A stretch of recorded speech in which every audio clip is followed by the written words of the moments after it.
வணக்கம் ஃப்ரெண்ட்ஸ். ரெடிகாசி சீரியல்ல இன்னும் எபிசோட்ல என்ன நடக்குதுன்னு பார்க்கலாம் வாங்க. விஜயா கேஸ வாபஸ் வாங்கின விஷயம் எல்லாருக்கும் தெரிஞ்சது. ரோகிணி வித்யா கிட்ட ரொம்பவே ஆதங்கப்பட்டுக்கிட்டு இருக்காங்க. ஒண்ணு அவங்க எதுக்கோ பயந்து வாங்கியிருக்கணும், இல்ல ஏதாவது நல்லது நடந்திருக்கணும். இது ரெண்டுல ஏதோ ஒரு விஷயத்துக்காக தான் அவங்க கேஸ வாபஸ் வாங்கியிருக்கணும். என்னவா இருக்குன்னு யோசிச்சுட்டு இருக்காங்க ரோகிணி. ஏண்டி நீ இவ்ளோ குழம்பிக்கிறதுக்கு எதுக்கு வாபஸ் வாங்குனீங்கன்னு அவங்ககிட்டயே கேட்டுற வேண்டியது தானேங்கிறாங்க வித்யா. நான் கேட்டா சொல்லவா போறாங்க?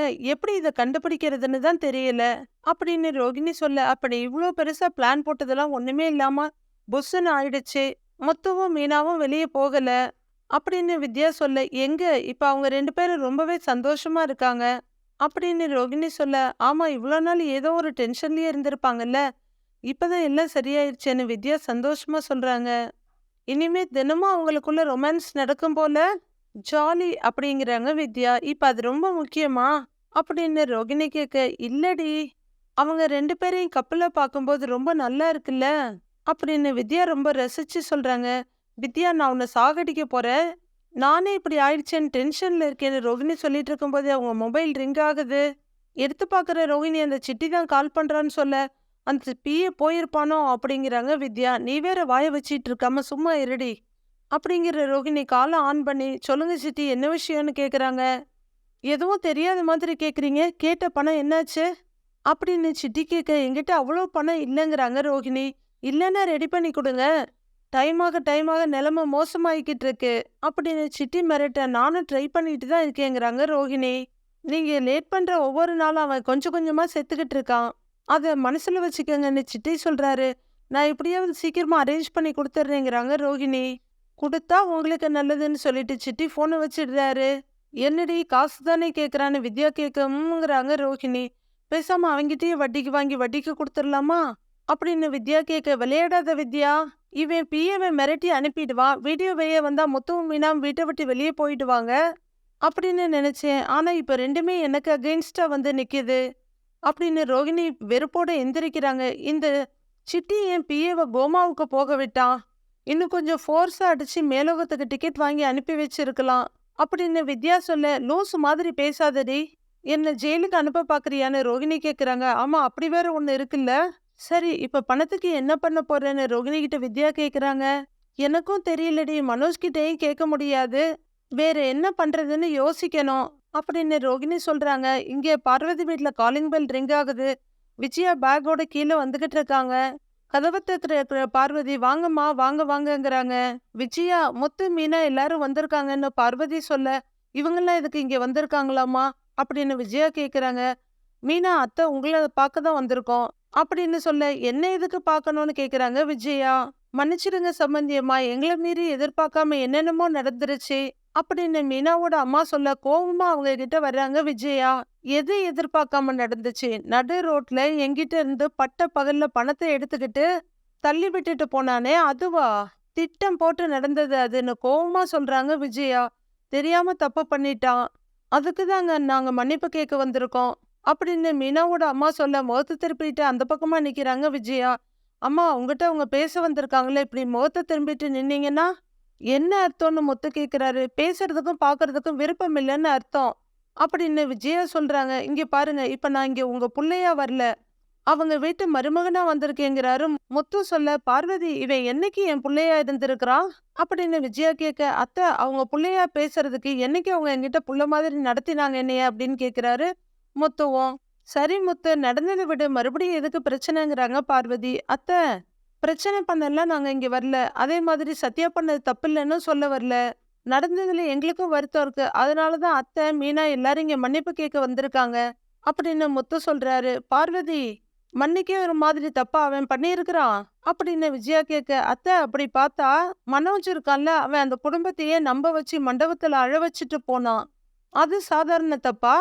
ஆனா அத்தை மீனா எல்லாரும் அவனை மன்னிச்சாங்கல்ல, மன்னிக்கிறது மனித இயல்பு, ஆனா ஒருத்தங்க திருந்தி மன்னிப்பு கேட்கிறப்ப அந்த மன்னிப்பு கொடுக்கறவங்க ரொம்ப உயர்ந்தவங்களா இருப்பாங்கன்னு எங்க பாட்டி சொல்லுவாங்க அப்படின்னு முத்து சொல்ல, பாட்டி சரியாதான்ப்பா சொல்லியிருக்காங்க அப்படின்னு பார்வதியும் ஒத்து போறாங்க. அத்தை, நாங்க என்னைக்குமே சத்யா செஞ்சதை நியாயப்படுத்த மாட்டோம், ஆனா நடந்ததுக்கு மன்னிப்பு கேட்கறத தவிர வேற என்ன செய்யறதுன்னு எங்களுக்கு தெரியல அத்தை அப்படின்னு மீனா கை கூப்பி நிக்கிறாங்க. அத்தை, இவங்க பாட்டுக்கு வீட்டை விட்டு வெளியே வந்துட்டாங்க, இங்க வந்து உட்கார்ந்தா எல்லாம் சரியாயிடுமா? இவங்க மன்னிப்பை ஏத்துக்கிட்டு அவங்க வீட்டுக்காரர் கூட போய் வாழச் சொல்லுங்க. என் அப்பாவை தான் நான் சொல்றேங்கிறாரு முத்து. என்ன பார்வதி, இவன் எனக்கு பாடம் எடுக்கிறானா? நான் தான் சிவனேன்னு இருக்கேன்ல, இங்க வந்து எதுக்கு என் நிம்மதியை கெடுக்கணும் அப்படின்னு விஜயா கேக்குறாங்க. சம்மந்தி, நாங்க யார் நிம்மதியை கெடுக்க நினைக்கல. சத்யாவுக்கு கூடாது சேர்க்க புத்தி கெட்டு போய் அப்படி பண்ணிட்டான். நீங்களும் அவனை அடிச்சிட்டீங்க. எங்களுக்கு உங்க மேல எந்த கோபமும் இல்ல அப்படின்னு மீனாவோட அம்மா சொல்ல, என்னது கோபம் இல்லையா? என் மேல கோவப்படுறதுக்கு என்ன இருக்கு? தப்பு பண்ணுனது ஓம் புள்ளன்னு சரதாவை பார்த்து சொல்றாங்க விஜயா. ஆமா, தப்புதாங்க, நாங்க அதை ஒத்துக்கிறோம், எங்களை மன்னிச்சிடுங்கன்னு கேக்குறாங்க மீனாவோட அம்மா. உங்க மனசு ரொம்ப வருத்தப்பட்டிருக்கோம், அதனால நீங்க சாபம் எதுவும் கொடுத்துடக்கூடாது. அவன் வாழ வேண்டிய புள்ளங்கிறாங்க மீனாவோட அம்மா. ஆமா ஆமா ஆமா, அதான் திருடி நல்லா வாழ்ந்துகிட்டு இருக்கானே அப்படின்னு விஜயா நக்கலா சொல்லிட்டு இருக்க. விஜயா, பழசு பேசி இப்ப என்ன ஆக போகுது? அந்த பையனுக்காக மொத்த குடும்பமும் வந்து மன்னிப்பு கேக்குறாங்கல்ல அப்படின்னு பார்வதி சொல்ல, அத்தை இவனா இதை செய்யல, வேற ஒருத்தன் இவனை பிரெயின் வாஷ் பண்ணி அப்படி செய்ய வச்சுட்டான் அப்படின்னு சீதாவும் சொல்றாங்க. ஆமா ஆமா ஆமா, இவரு ஸ்கூல் படிக்கிற பையன், ஒண்ணுமே தெரியாது பாரு, சும்மா கதையெல்லாம் சொல்லாதீங்க அப்படின்னு விஜயா சொல்ல, சரி உங்க இடத்துல யாரா இருந்தாலும் கோவப்படதான் செய்வாங்க. நீங்க திட்டி அடிச்சதோட விட்டுருந்தா பரவாயில்ல. போலீஸ்ல அவன் மேல கம்ப்ளைண்ட் எல்லாம் கொடுத்துட்டீங்க. அதை சரி பண்றதுக்கே எங்களுக்கு 5 லட்சம் கிட்ட செலவாயிடுச்சு அப்படின்னு முத்து சொல்ல, திகைச்சு போய் பாக்குறாங்க விஜயா. பார்வதியும் திகைச்சு போய் 5 லட்சமான்னு கேக்குறாங்க மெதுவா. ஆமா அத்தை, அதை புரட்டுறதுக்கே நாங்க படாத பாடுபட்டுட்டோம். வக்கீல் 5 லட்சம் இருந்தாதான் முடியும்னு சொல்லிட்டாரு. இவங்க கம்ப்ளைண்ட் கொடுக்காம இருந்திருந்தா எங்களுக்கு அவ்வளவு காசு செலவாயிருக்காதுல்ல அப்படின்னு முத்து சொல்ல, பார்வதியும் விஜயா ஒருத்தருக்கு ஒருத்தர் பாத்துக்கிறாங்க. ஆஹா, இந்த வக்கீலுக்கு 5 லட்சம் கொடுத்துருக்காங்களா? ஐயோ, நான் 4 லட்சம் ரூபாய் கேட்டிருந்தா கடைசிக்கு 3 லட்சம் ரூபாயாவது கொடுத்துருப்பானே, போச்சே அப்படின்னு ஃபீல் பண்றாங்க விஜயா. சரி விடுங்க, அது எங்க கஷ்டம், நாங்க பாத்துக்கிறோம் அப்படின்னு முத்து சொல்றாரு. சத்யா, நீ அவங்க கிட்ட தெரியாம பண்ணிட்டேன்னு மன்னிப்பு கேளு வா அப்படின்னு சத்யாவும் முன்னாடி இழுத்துக்கிட்டு வர்றாங்க அவங்க அம்மா. சத்யாவும், ஆண்டி என்னை மன்னிச்சிருங்க, நான் அப்படி பண்ணியிருக்க கூடாது. என்னதான் உங்களுக்கு கோவம் இருந்தாலும் பெரிய மனசு பண்ணி கேஸை வாபஸ் வாங்கிட்டீங்க, இல்லனா என் படிப்பு ஸ்பாயில் ஆயிருக்கும், ரொம்ப தேங்க்ஸ் ஆண்டிங்கிறாரு. விஜயா இன்னும் பணம் போச்சேன்ற அதிர்ச்சியிலேயே நின்றுட்டு இருக்காங்க, எந்த பதிலும் சொல்லல. முத்து தான், எல்லாரும் மன்னிப்பு கேட்டாச்சுல்ல, கிளம்புங்க. சீதா, நீ வேலைக்கு போகணும் இல்ல, 1000 பிரச்சனைங்க தலைக்கு மேல இருந்தாலும் நம்ம பொழப்ப நாம தான் பார்க்கணும், கிளம்புங்க. டேய் கிளம்பு வாடா அப்படின்னு சத்யாவை பார்த்து சொல்றாரு முத்து. சரிங்க சம்பந்தி, நான் வரேன்னு சொல்லிட்டு மீனாவோட அம்மா கிளம்ப எல்லாரும் கிளம்பிடுறாங்க. கொஞ்ச தூரம் போன முத்து திரும்பி வந்து, அத்தை அதான் பிரச்சனை முடிஞ்சதில்ல, வீட்டுக்கு வர சொல்லுங்கன்னு சொல்றாரு. வர முடியாது, எனக்கு மரியாதை இல்லாத இடத்துக்கு நான் ஏன் வரணும் அப்படின்னு விஜயா கேக்குறாங்க. அத்தை, அது உங்க வீடுன்னு மீனா சொல்ல, ஆமாமா, அது நீ சொல்லிதான் எனக்கு தெரியணும் பாரு அப்படின்னு திருப்பி அடிக்கிறாங்க விஜயா. நீங்க இல்லாம மாமா ரொம்ப கஷ்டப்படுறாரு அத்தைங்கிறாங்க மீனா. அப்படி இருந்தா அவர் என்னைய போக விட்டுருப்பாரா? நீ போடி, எனக்கு தெரியும் அப்படின்னு விஜயா சொல்ல, அத்தைன்னு கெஞ்சிக்கிட்டு மறுபடியும் ஏதோ சொல்ல வர்றாங்க மீனா. மீனாவை சும்மா இருன்ற மாதிரி கொஞ்சம் ஜாட காட்டுற முத்து, அத்தை இவங்களா தானே போனாங்க, அம்மா இல்லாம அப்பாவுக்கு போர் அடிக்குது போல, தனியா இருக்காருல்ல, அதனாலதான் இங்க இருக்கிறதுக்கு பதிலா ஊருக்கே போய் செட்டில் ஆயிடலான்னு இருக்காரு அப்படின்னு முத்து சொல்ல, பார்வதியும் விஜயாவும் திகைச்சு போயிடுறாங்க.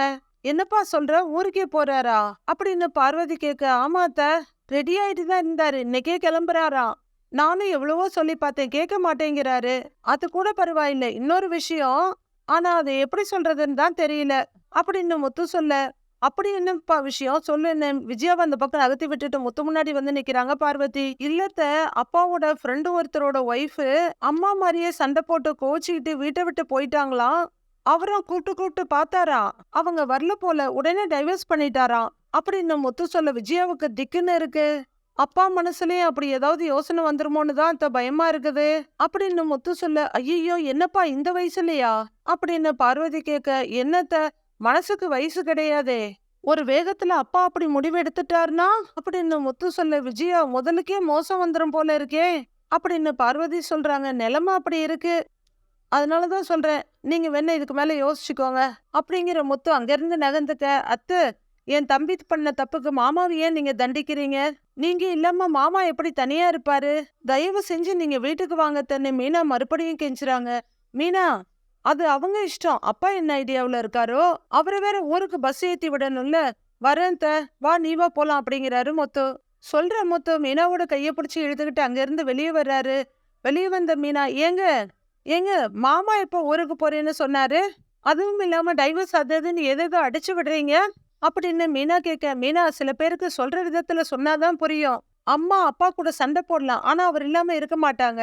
அதான் கொளுத்தி போட்டேன். இப்ப பாரு எப்படி அடிச்சு புடிச்சு வீட்டுக்கு வர்றாங்கன்னு அப்படின்னு சொல்லிட்டு முத்து முன்னாடி போக மீனா யோசிச்சுக்கிட்டே பின்னாடியே போறாங்க. உள்ளர பயந்து போன விஜயா, என்ன பார்வதி இவ இப்படி சொல்லிட்டு போறான், அவர் அப்படி ஏதாவது யோசிப்பாரா என்ன அப்படின்னு கேக்குறாங்க. வாய்ப்பு இருக்கு, அவரும் எத்தனை நாள் தான் பொறுத்துக்கிட்டு இருப்பாரு, நீயும் இங்கேயே இருந்தா அண்ணன் அப்படி கூட ஒரு முடிவு எடுப்பாருன்னு பார்வதியை ஒத்து ஓதுறாங்க. ஐயோ, இல்ல இல்ல அப்படியே நடக்கணும். நான் வாபஸ் வாங்கினது கிளம்பலான்னு நினைச்சேன். இங்கே நான் ஏன் இருக்கணும், நான் என் வீட்டுக்கு போறேன்ப்பா. நான் இங்க இருந்தேன்னா நல்லா இருக்காது.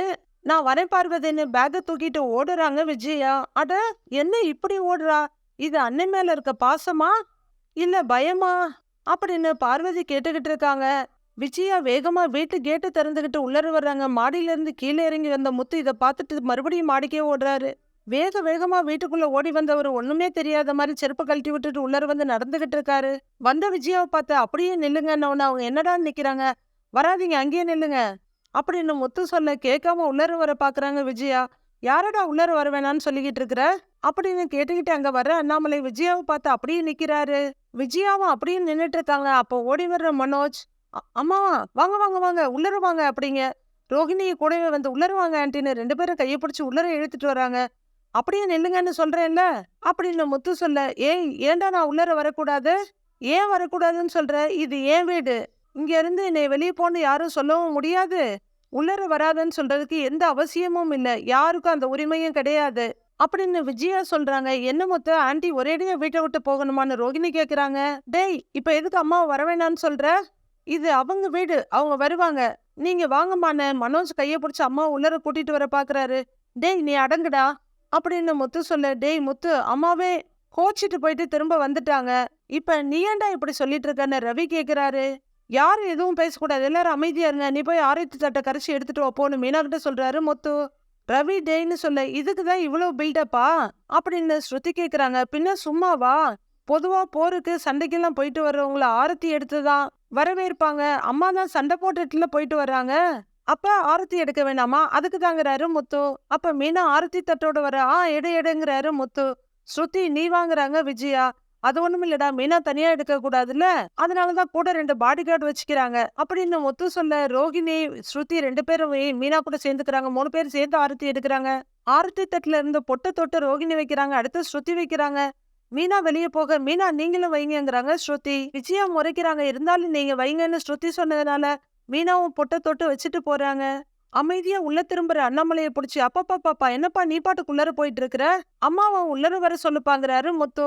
அதென்ன நான் போய் சொல்லிய போனா, வர்றப்ப மட்டும் நான் உள்ளருவான்னு கூப்பிடணுமா அப்படின்னு அண்ணாமலை கேட்க, ஏன் வான்னு ஒரு வார்த்தை சொன்னாதான் என்னவா அப்படின்னு விஜயா கேட்க, அதான் வாசப்படி வரலும் வந்துட்டியா, அப்புறம் என்ன உள்ளவான்னு சொல்லிட்டு அண்ணாமலை அந்த பக்கம் போக மறுபடியும் உள்ளர கால் எடுத்து வைக்க போற விஜயாவை இருங்க இருங்கன்னு தடுக்கிறாரு முத்து.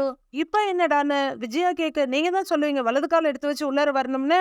விஜயா வலது கால எடுத்து வச்சு உள்ளர வர்றாங்க. மணமகளே மருமகளே வா வா, உன் வலது காலை எடுத்து வைத்து வா வா அப்படின்னு ஜாலியா பாடிக்கிட்டு இருக்காரு முத்து.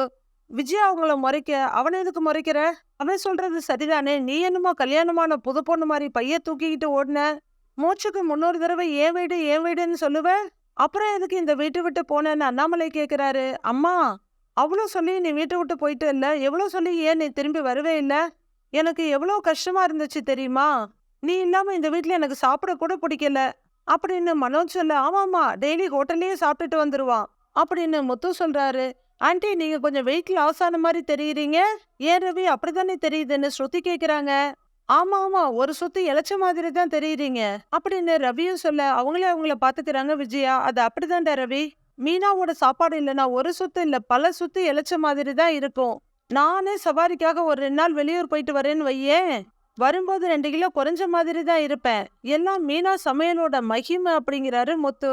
நான் ஒன்னும் சாப்பாட்டுக்கு வழி இல்லாம இங்க வரல அப்படின்னு விஜயா சொல்ல, அப்பா இனிமே தேவையில்லாம இப்பெல்லாம் வீட்டை விட்டு வெளியே போக வேணாம்னு சொல்லுப்பா, கோவம் இருந்தாலும் மீனா சமைக்கிற சாப்பாட்டை சாப்பிட்டுட்டு எங்களை திட்டிட்டு இங்கேயே இருக்க சொல்லுங்கப்பா அப்படின்னு முத்து சொல்ல, ஆமா விஜயா, பசங்க சொல்ற மாதிரி நீ கொஞ்சம் இழைச்சிதான் போயிருக்கிற, கல்யாணமான புதுசுல எல்லாம் ஒல்லியா அழகா இருந்த, அப்படின்னு அண்ணாமலை சொல்ல, அப்ப நான் இப்ப அழகா இல்லைன்னு சொல்ல வர்றீங்க அப்படின்னு கோவமா கேக்குறாங்க. இல்ல, ஒல்லியா இல்லைன்னு சொல்ல வரேன்னு அண்ணாமலை சொல்லிட்டு இருக்கும் போதே, உங்க சம்பாத்தியத்துல சாப்பிட்டு சாப்பிட்டு தான் நான் இவ்வளவு குண்டாயிட்டேன்னு சொல்ல வர்றீங்களான்னு விஜயா கோவமா கேக்குறாங்க.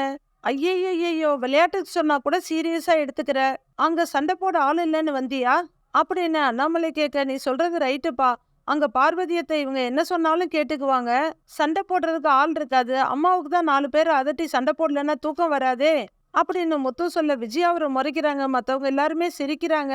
ஏங்க, அவங்களே இப்பதான் வந்திருக்காங்க, நீங்க வேறன்னு மீனா சொல்ல, அட ஏன் மீனா நீ வேற, அம்மாவோட திட்டு இல்லாம கொஞ்ச நாள் இருந்துட்டேன்ல, இனிமே தினமும் சுப்ரபாதம் மாதிரி கேட்டுக்கிட்டே இருக்க வேண்டியதுதான்னு ஜாலியா கையாட்டிக்கிட்டு இருக்காரு முத்து. கொஞ்சம் சும்மா இருங்க அப்படின்னு மீனா சொல்ல, இப்ப என்ன, எதுக்கு வந்தேன்னு எல்லாருமா கேட்டு என்னை வெளியே அனுப்ப போறீங்களா அப்படின்னு விஜயா கேட்க, அம்மா அவன் ஏதோ சும்மா கலாய்க்கிறாம்மா அப்படின்னு ரவி சொல்றாரு. ஆமா ஆண்டி, உடனே அதுக்கும் கோச்சிக்கிட்டு வெளியே போயிடாதீங்கன்னு ஸ்ருதி சொல்றாங்க. விஜயாவுக்கு ஒரு மாதிரி சுருக்குன்னு இருக்குது.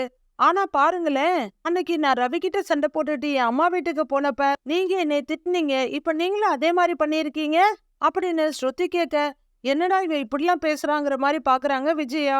அண்ணாமலை அர்த்தத்தோட பார்க்க விஜயா தலைய குனிஞ்சிட்டு வேற பக்கம் பாத்துக்கிட்டு இருக்காங்க. பலகுரல, உன்னை உங்க மாமியார் திட்டினாங்க, இவங்கள இவங்க மாமியார் திட்டணும்னா ஊர்ல இருந்து தான் வரணும் அப்படின்னு முத்து சொல்ல, மறுபடியும் ரவி ஸ்ருதி எல்லாம் சிரிக்கிறாங்க. நாம அவ்வளவு சொல்லியும் கேட்கல, இப்ப திடீர்னு வந்து நிக்கிறாங்க, எப்படி வந்தாங்க அப்படின்னு எதுக்கும் மண்டையை பிச்சுக்கிட்டு இருக்காங்க ரோகிணி. விஜயா, நான் வந்து கூப்பிட்டப்ப நீ வரல, அப்புறம் மனோஜும் ரோகிணியும் வந்தாங்க, அப்பவும் நீ மனசு மாறல, இப்ப எப்படி மனசு மாறி வந்த அப்படின்னு அண்ணாமலை கேட்க, நானும் வந்திருக்க மாட்டேன், அதான் இவ குடும்பத்தோட வந்து நின்னாலே அப்படின்னு விஜயா சொல்ல, மீனா குடும்பத்தோட வந்தாளா அப்படின்னு அண்ணாமலை கேக்குறாரு. ஆமா ஆமா, பூக்கட்டுற குடும்பம் மொத்தமா வந்து என்கிட்ட நின்னு மன்னிப்பு கேட்டு அழுதாங்க, போனா போகுதுன்னு நானும் வந்துட்டேங்கிறாங்க விஜயா. ஆமாப்பா, எங்க பூக்கார குடும்பம் வந்து மன்னிப்பு கேட்ட உடனே பூ மாதிரி உன் மனசு வாடிடக்கூடாதுன்னு அம்மா உடனே கிளம்பி வந்துட்டாங்க அப்படின்னு முத்து பயங்கரமா நக்கல் அடிக்கிறாரு. மன்னிப்பு கேட்டதுனாலதான் வந்தியா அப்படின்னு அண்ணாமலை கேட்க, விஜயா அமைதியா இருக்காங்க. ஆனா அம்மா, அவங்க மன்னிப்பு கேட்கறதுக்கு முன்னாடியே கேஸ நீங்க வாபஸ் வாங்கிட்டீங்கல்ல அப்படின்னு ரவி கேட்க, ரவியும் முறைக்கிறாங்க விஜயா. கொஞ்ச நேரம் யோசிக்கிற மனோஜ், ஆமா ஆமா இல்ல அப்படின்னு மனோஜ் கேட்க, அது உங்க அப்பா வந்து பேசினதுக்கு அப்புறம் நான் யோசிச்சேன், அவர் பேசினது நியாயமா இருந்துச்சு அப்படின்னு விஜயா சொல்ல, பயங்கர ஆச்சரியமா அண்ணாமலை கேக்குறாரு.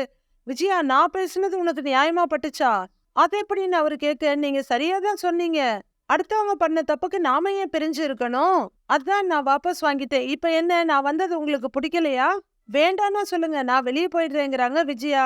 அம்மா, அப்படியெல்லாம் போயிடாதீங்கம்மா, ஆல்ரெடி உங்களை பாக்குறதுக்காக அந்த பார்வதி ஆண்டிக்கு நான் வீட்டுக்கு நான் வந்துட்டு போயிட்டு இருந்தேன், அதுக்கே பெட்ரோல் செலவு அதிகமாகுதுங்கிறாரு மனோஜ். என்ன மனோஜ் நீ அப்படிங்கிற மாதிரி ரோகிணி பின்னாடியில இருந்து நோண்டுறாங்க. விஜயாவும் கோவமா பாக்குறாங்க. பாத்தியாப்பா, அவனுக்கு பெட்ரோல் செலவாக கூடாதுங்கிறதுக்காக அம்மா வெளியே போக கூடாதுன்னு சொல்றான், இவ்வளவுதான் இவங்கிறாரு முத்து. டேய், அதெல்லாம் ஒண்ணும் இல்ல, அம்மா உன்னை பார்க்காம எனக்கு ரொம்ப கஷ்டமா இருந்ததுமா அப்படின்னு மனோஜ் சொல்ல, ஆமா ஆண்டி, இனிமே இப்படி கோச்சுக்கிட்டு போகாதீங்க அப்படின்னு ரோகிணியும் சொல்றாங்க.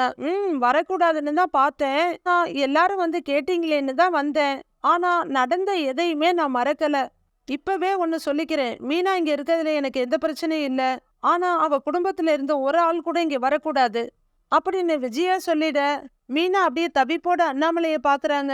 அடுத்து விஜயாவை பாக்குறாங்க. ஆன்ட்டிக்கு எப்படி இந்த திடீர் சேஞ்ச் வந்ததுன்னு தெரிஞ்சுக்காம விடக்கூடாதுன்னு பார்வதி வீட்டுக்கு வர்றாங்க ரோகிணி. பார்வதிக்கு மசாஜ் பண்ணி விட ஆரம்பிக்கிறாங்க. அப்பா, எவ்வளவு நாளாச்சு உன் கைப்பட்டா எல்லா வலியும் பறந்துடுது அப்படின்னு பார்வதி சொல்றாங்க. எப்படிடா அவங்கள சமாதானப்படுத்தி வீட்டுக்கு கூட்டிட்டு வர்றதுன்னு யோசிச்சேன், ஆனா திடீர்னு அவங்க மைண்ட் சேஞ்ச் ஆயிடுச்சு, எப்படியோ கடவுள் அவங்க மனசை மாத்திட்டாங்கன்னு கொக்கிய போடுறாங்க ரோகிணி. கடவுள் எங்க மாத்தினாரு, வக்கீல் கொடுத்த 2 லட்சம் ரூபா தான் மாத்தி இருக்கு அப்படின்னு உண்மையை உளறிடுறாங்க பார்வதி. கேட்ட ரோகிணி அப்படியே திகைச்சு போய் நிக்கிறாங்க. மீதி என்ன நடக்குதுன்னு நாளைக்கு பார்க்கலாம் ஃப்ரெண்ட்ஸ்.